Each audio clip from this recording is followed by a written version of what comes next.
Now what I'd like to do is go through some specific components of Zoroastrianism that point to a vegetarian diet.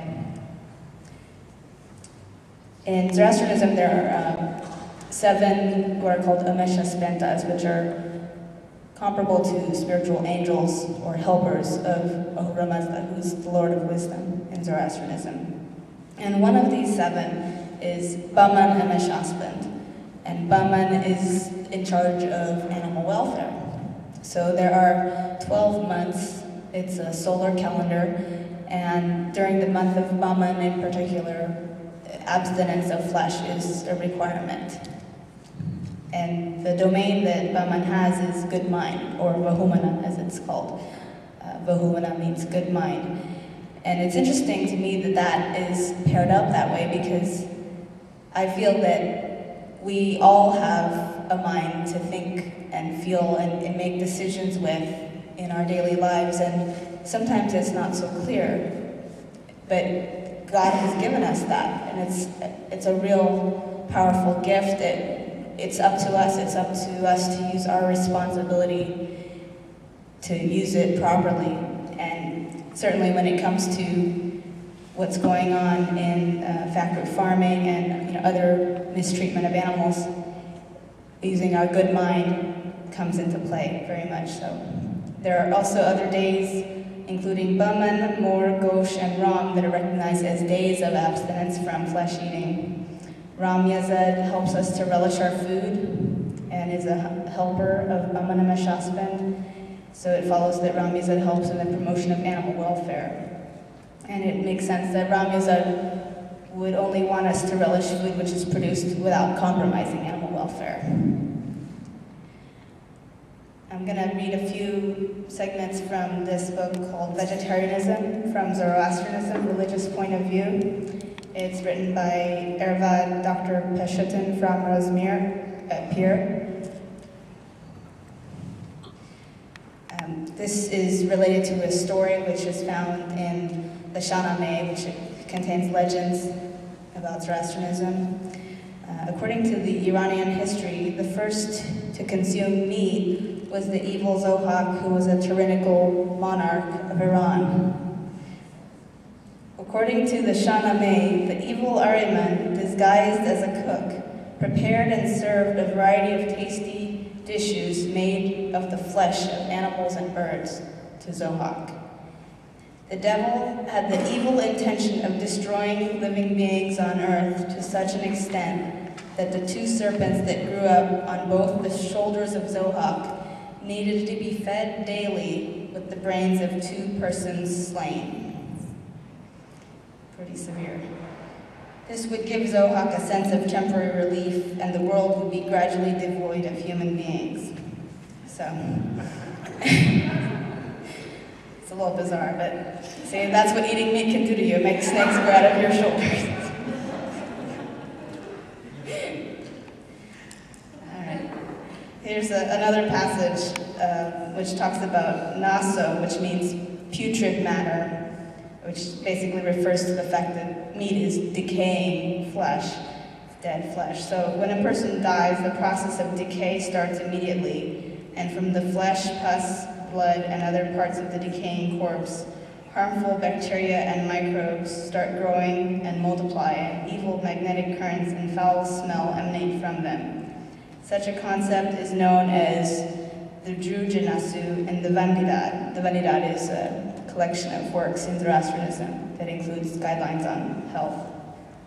After the life force is gone, the lifeless body passes through a process of disintegration. Hence, a Zoroastrian following the laws of righteousness cannot even touch that nasa, or putrid matter.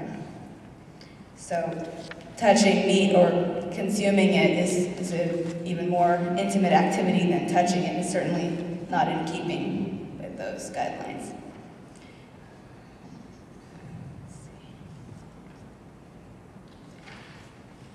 And here's a historical point which is interesting. Cyrus the Great was himself a vegetarian. He was the great Parsi ruler of Iran's Achaemenian dynasty. He was a vegetarian from childhood, not only that, his disciplined army, the brave, courageous Parsi soldiers, were raised on a vegetarian diet since childhood. The great Parsi ruler was as generous and merciful as he was brave and courageous. He treated his conquered subjects with respect and dignity.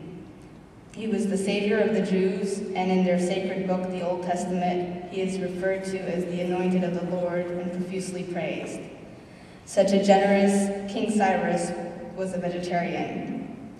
Just as in his heart he had love for humanity, he showed the same kindness towards animals.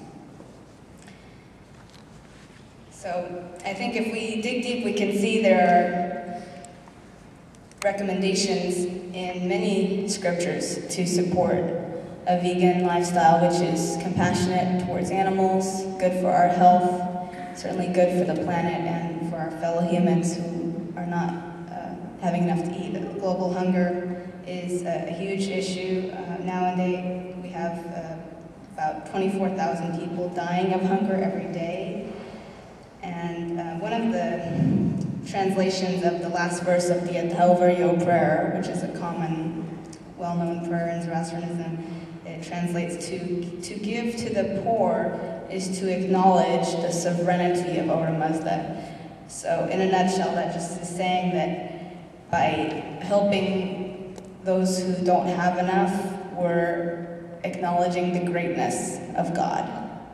And to me, I even take it to mean helping animals, because in my view, they're even worse off than a lot of people are. So by giving to animals, I feel that I'm acknowledging the greatness of the Creator who created those animals. Just a few stats here on the problems related to land use and starvation. A lot of the starvation deaths that occur are caused by inequitable distribution and inefficient use of food resources. Following a meat-centered diet contributes to world hunger because 10 to 20 times as much land is required for a meat-based diet compared to a plant-based diet, and nearly half of the world's grains and soybeans are used as animal feed.